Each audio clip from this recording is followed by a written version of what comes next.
How to archive WhatsApp chats. Hey everyone, welcome back to the channel. In this video I will guide you on how you can archive chats on WhatsApp, so make sure to watch the video till the end.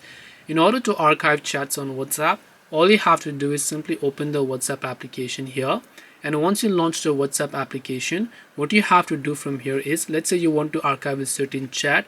What you can do is you can just long press on that certain chat that you would like to archive, and if you look at the top, you can see this little down arrow icon right here, which is the archive option. So you can just tap on it and you can see it has been successfully moved to the archive tab. Now what I want to do is, if I want to unarchive it, I can select that, I can long press on it, and this time the down arrow will be converted to upper arrow, so you can tap on that and unarchive the chat to get it to your main feed. This way you should be able to archive chats on WhatsApp.